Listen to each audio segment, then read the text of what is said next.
Halo, selamat pagi anak-anak.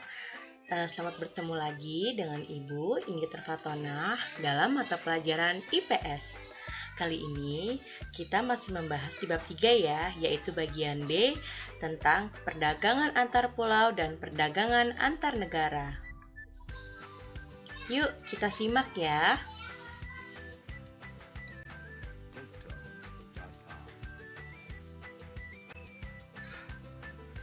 Tujuan pembelajaran kali ini yang pertama, membedakan pengertian perdagangan antar pulau dan perdagangan antar negara. Yang kedua, menjelaskan tujuan perdagangan antar pulau dan perdagangan antar negara. Yang ketiga, mengidentifikasi faktor pendorong dan manfaat perdagangan antar pulau. Yang keempat, mengkaitkan keunggulan komparatif Indonesia dengan perdagangan antar negara.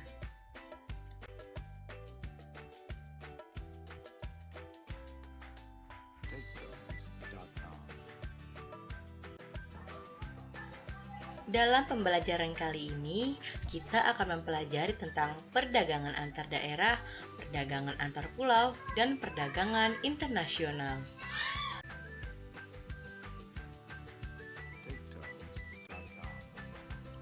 Oke, baiklah, sudah siap ya anak-anak? Yuk, kita bahas bareng-bareng pengertian perdagangan antar daerah atau antar pulau. Perdagangan yang dilakukan oleh penduduk atau lembaga suatu daerah atau pulau dengan penduduk atau lembaga suatu daerah atau pulau lain dalam satu batas wilayah Indonesia atas dasar kesepakatan bersama. Atau dengan istilah lain, perdagangan atau perniagaan merupakan kegiatan tukar-menukar barang atau jasa berdasarkan kesepakatan bersama tanpa ada unsur pemaksaan. Perdagangan antar daerah atau antar pulau merupakan perdagangan yang dilakukan oleh penduduk atau lembaga suatu daerah atau pulau dengan penduduk atau lembaga suatu daerah atau pulau lain dalam satu batas wilayah negara atas dasar kesepakatan bersama.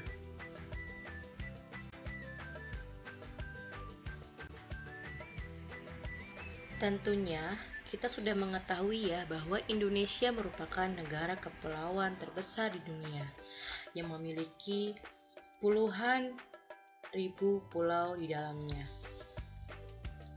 Dengan adanya keunggulan dan keterbatasan antar ruang, sangat berpengaruh terhadap perdagangan antar pulau dan antar negara.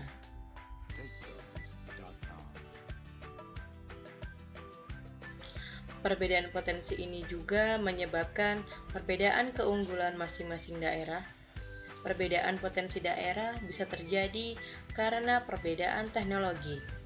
Setiap daerah memiliki keunggulan komparatif tersendiri.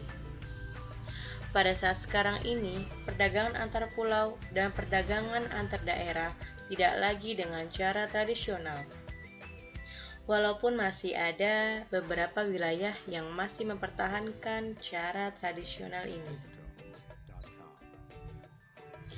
Saat ini jual beli online telah memudahkan masyarakat untuk melakukan perdagangan lintas daerah, bahkan lintas negara. Dengan bantuan alat komunikasi, jasa pengiriman, serta internet, jarak bukan lagi halangan. Tujuan perdagangan antar pulau yang pertama, memperoleh keuntungan. Keuntungan diperoleh dari harga beli dengan harga jual. Contohnya, ketika kita memiliki barang, maka barang yang kita jual memiliki selisih, dan itu disebutnya dengan keuntungan. Yang kedua, memperluas jangkauan pasar. Perdagangan sampai keluar daerah atau luar pulau dapat memperluas jangkauan pasar. Jangkauan pasar yang dimaksud adalah jumlah konsumen yang mengkonsumsi barang tersebut semakin banyak dan tersebar di berbagai daerah.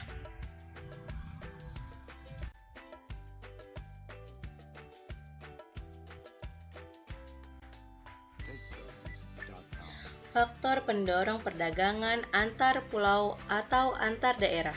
Yang pertama, faktor produksi. Faktor produksi alam. Contohnya, Lampung memiliki keunggulan komparatif dalam memproduksi kopinya. sehingga Lampung dapat memproduksi kopi secara efisien dan murah. Sedangkan Jawa Barat memiliki keunggulan komparatif memproduksi beras. Demikian pula, Jawa Barat dapat memproduksi beras secara efisien dan murah. Dalam ilmu ekonomi, perdagangan kedua daerah akan saling menguntungkan jika saling bertukar kopi dan beras. Keuntungan dari pertukaran sumber daya inilah yang menyebabkan adanya kegiatan perdagangan antar pulau atau antar daerah. Kedua, perbedaan tingkat harga antar daerah. Selain perbedaan kekayaan alam, perbedaan tingkat harga antar daerah juga mendorong terjadinya perdagangan antar daerah. Contohnya, di daerah yang kaya akan buah durian, tentunya harga tersebut akan murah. Tetapi berbeda jika daerah lainnya tidak memproduksi buah durian tersebut.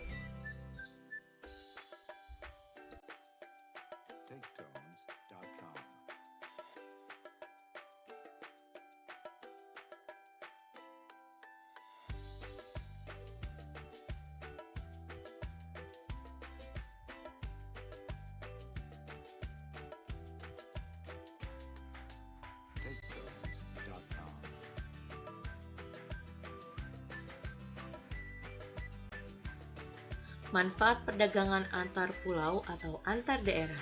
Ada 3 manfaatnya. Yang pertama, menyediakan alternatif alat pemuas kebutuhan bagi konsumen. Manfaat dari perdagangan antar daerah atau antar pulau yaitu menyediakan alat pemuas kebutuhan bagi konsumen. Contohnya, suatu daerah menyediakan produk terhadap konsumen yang semulanya tidak ada atau tidak memenuhi kebutuhannya. Yang kedua, meningkatkan produktivitas. Pemasaran produk yang makin meluas akan menyebabkan permintaan atau pemesanan terhadap produk menjadi meningkat. Hal ini akan mendorong produsen meningkatkan produksi sehingga meningkatkan produktivitasnya. Yang ketiga, memperluas kesempatan kerja bagi masyarakat. Peningkatan jumlah barang yang diproduksi dalam jumlah besar akan menyebabkan produsen butuh tenaga kerja tambahan. Nah, dalam dunia perdagangan tentunya akan ada unit-unit lain seperti jasa transportasi, jasa-jasa lainnya, dan sebagainya.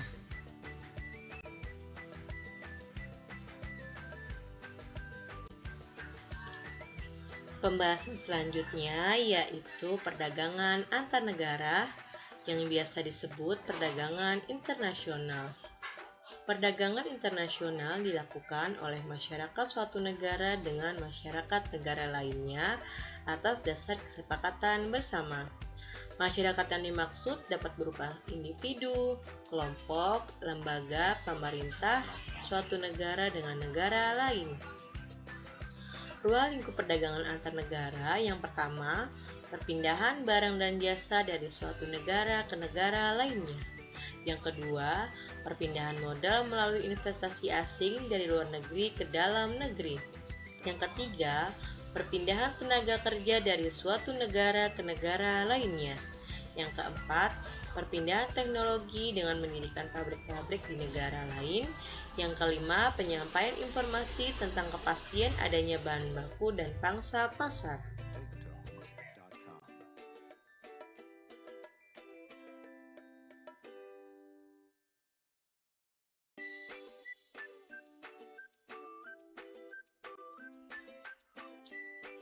Oke, kita lanjut. Setelah pengertian tentang antar negara atau internasional, kita ke aktivitas perdagangan antar negara.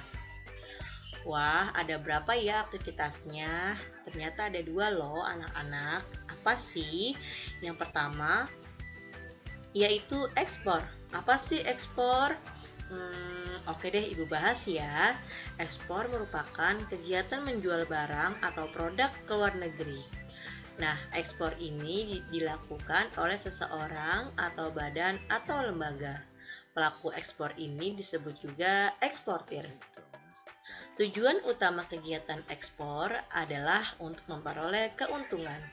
Barang yang diekspor akan dibayar oleh pihak pembeli dengan alat pembayaran berupa mata uang asing atau mata uang luar negeri seperti dolar. Mata uang asing ini selanjutnya ditukarkan menjadi rupiah pada bank dalam negeri. Mata uang asing ini ditampung oleh pemerintah dan disebut sebagai devisa negara. Aktivitas yang kedua yaitu impor. Apa sih impor? Impor merupakan kegiatan membeli barang dari luar negeri. Seseorang atau badan yang melakukan impor disebut importir. Nah, seorang importir membayar barang yang ia beli dengan mata uang asing. Kemudian, importir dapat menukarkan uang rupiah mereka dengan mata uang asing di bank dalam negeri. Selanjutnya, digunakan untuk membayar barang-barang yang diimpor. Barang-barang yang diimpor oleh Indonesia terdiri dari dua macam, yaitu migas dan non-migas. Barang-barang yang termasuk dalam kelompok migas antara lain,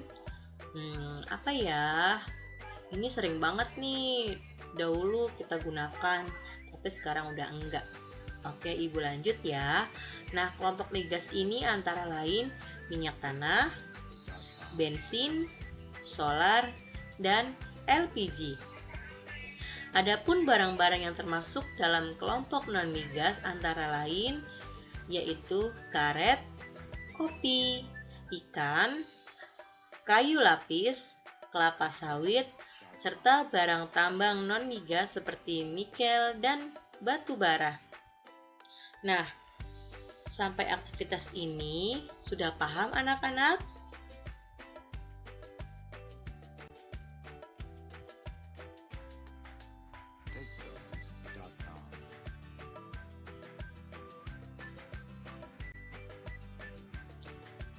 Oke, kita lanjut. Setelah pengertian tentang antar negara atau internasional, kita ke aktivitas perdagangan antar negara. Wah, ada berapa ya aktivitasnya? Ternyata ada 2 loh anak-anak. Apa sih?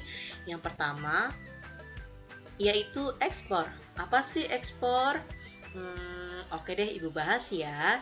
Ekspor merupakan kegiatan menjual barang atau produk ke luar negeri. Nah, ekspor ini dilakukan oleh seseorang atau badan atau lembaga. Pelaku ekspor ini disebut juga eksportir. Tujuan utama kegiatan ekspor adalah untuk memperoleh keuntungan.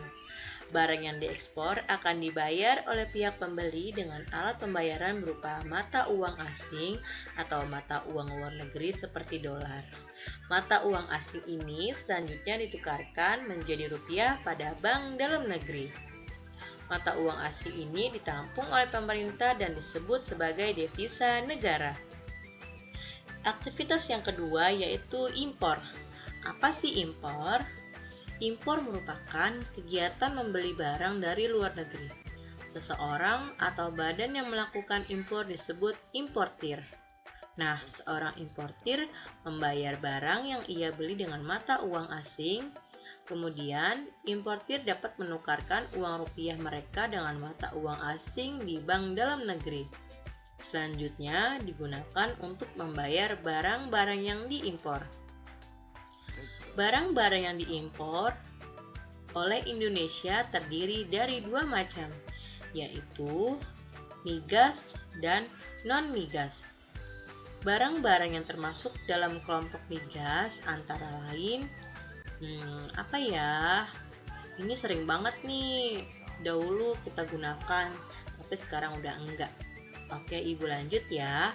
Nah, kelompok migas ini antara lain minyak tanah, bensin, solar, dan LPG.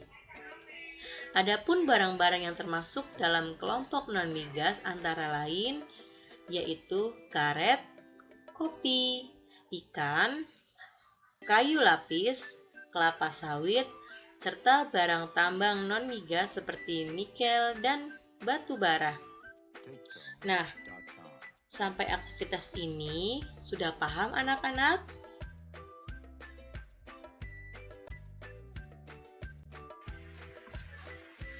Oke, kalau sudah paham dan mengerti, Ibu lanjut ya.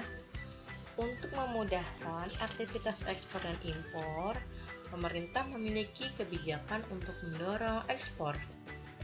Yang pertama, memberi kemudahan kepada produsen barang ekspor. Dalam kebijakan yang pertama ini, untuk meningkatkan ekspor, pemerintah dapat memberikan beberapa kemudahan bagi produsen barang ekspor. Kebijakan yang mendukung peningkatan ekspor antara lain berupa: yang pertama, kemudahan mengurus perizinan serta memberikan fasilitas kepada produsen barang ekspor. Fasilitas dapat berupa pemberian bantuan teknologi, pelatihan inovasi produk, bantuan kredit dengan bunga rendah. Hal ini akan menjadikan produsen menjadi semangat untuk berproduksi. Harga faktor produksi yang murah dapat menurunkan harga jual sehingga dapat meningkatkan daya saing perusahaan. Yang kedua, menjaga kestabilan nilai tukar rupiah. Kestabilan nilai tukar rupiah sangat penting bagi eksportir karena nilai tukar rupiah yang stabil terhadap mata uang asing akan mempermudah para eksportir untuk menghitung biaya produksi produk ekspornya. Dengan kepastian nilai rupiah, para eksportir lebih mudah dalam menentukan harga produknya di pasar internasional. Keadaan ini akan mengurangi tingkat keraguan eksportir untuk melakukan ekspor pada produk mereka. Yang ketiga, membuat perjanjian dagang internasional. Perjanjian mengenai perdagangan internasional telah banyak dilakukan oleh beberapa negara. Perjanjian ini mencakup kesediaan masing-masing negara untuk menjadi pembeli atau penjual suatu barang, sehingga masing-masing negara memperoleh keuntungan. Penjual atau eksportir mempunyai pasar dengan perlindungan istimewa dari perjanjian tersebut. Selain itu, pembeli juga dapat mempunyai penjual yang telah memenuhi kriteria sesuai perjanjian. Yang keempat, meningkatkan promosi. Dalam rangka mengenalkan produk dalam negeri di pasar internasional, promosi menjadi hal yang sangat penting. Pelaksanaan promosi dapat berupa kegiatan pameran dagang, festival olahraga, seni, maupun kegiatan lainnya yang dapat berfungsi sebagai promosi.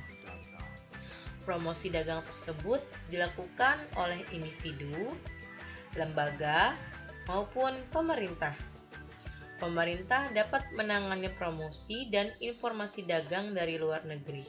Contohnya, kantor-kantor pusat promosi dagang Indonesia atau Indonesian Trade Promotion Center (ITPC) yang mengusahakan agar produk-produk Indonesia dikenal di luar negeri. Wah, keren banget ya kebijakan pemerintah ini.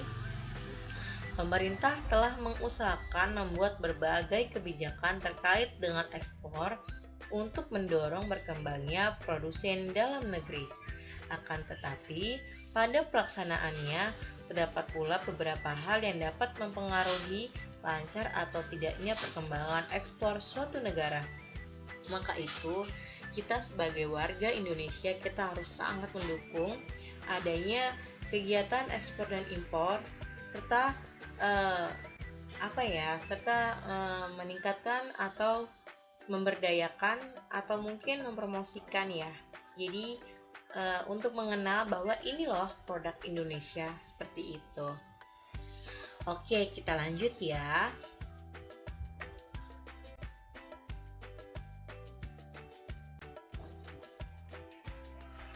Yuk, kita lanjut. Faktor pendorong ekspor. Yang pertama, keadaan pasar luar negeri. Besar atau kecilnya permintaan dan penawaran dari berbagai negara dapat mempengaruhi harga di pasar negara. Apabila permintaan di pasar dunia lebih banyak daripada penawaran, maka harga cenderung naik. Sebaliknya, apabila penawaran lebih banyak dari permintaan, maka harga cenderung turun. Keadaan ini akan mempengaruhi para eksportir untuk meningkatkan atau menurunkan ekspornya. Yang kedua, keuletan eksportir untuk menangkap peluang yang besar atau peluang pasar. Seorang eksportir harus pandai menangkap dan memanfaatkan peluang pasar. Dengan kepandaian tersebut, mereka dapat memperoleh wilayah pemasaran yang luas. Oleh karena itu, para eksportir harus ahli di bidang strategi pemasaran. Yang ketiga, kondisi sosial, ekonomi, dan politik suatu negara. Bidang ekonomi, sosial, dan politik merupakan bidang yang terkait satu sama lain. Ketika ada ketidakstabilan pada salah satu bidang, maka bidang lain akan terpengaruh. Contohnya, negara tujuan ekspor sedang mengalami kerusuhan politik berupa perang antar suku. Hal tersebut tentu sangat mempengaruhi keberlangsungan proses ekspor ke negara tersebut. Selanjutnya, manfaat perdagangan antar negara. Yang pertama, memperoleh keuntungan, yaitu dengan adanya spesialisasi, yaitu produk yang unggul yang khas di tiap-tiap negara, produsen dapat menghasilkan produk dengan efisien. Perdagangan antar negara menyebabkan produsen bersemangat memaksimalkan produktivitas mereka tanpa khawatir kelebihan produknya tidak akan terjual, sebab mereka dapat menjualnya ke luar negeri. Yang kedua, memperoleh barang yang tidak dapat diproduksi di dalam negeri. Setiap negara memiliki sumber daya yang belum tentu dimiliki oleh negara lain, sehingga hasil produksi tiap negara pun berbeda pula. Banyak faktor yang mempengaruhi perbedaan tersebut, antara lain kondisi geografi, iklim, dan penguasaan teknologi. Dengan adanya perdagangan antar negara, setiap negara dapat bertukar hasil produksi untuk memperoleh barang yang tidak dapat diproduksi di negara mereka. Yang ketiga, menjalin persahabatan antar negara. Jalinan persahabatan antar negara menjadi hal yang sangat penting di era globalisasi. Adanya perdagangan antar negara akan lebih memudahkan terjalinnya persahabatan. Hubungan yang baik di bidang ekonomi akan mempengaruhi hubungan di bidang yang lainnya, seperti pendidikan, kesehatan, sosial, serta kemanusiaan. Yang keempat, transfer teknologi modern. Untuk menggunakan barang-barang impor berteknologi tinggi, maka sangat dibutuhkan pengetahuan dan keterampilan tertentu. Maka, pada umumnya, importir memberikan pelatihan penggunaan teknologi tersebut. Hal ini akan mempercepat terjadinya transfer teknologi modern. Sampai di sini, paham anak-anak?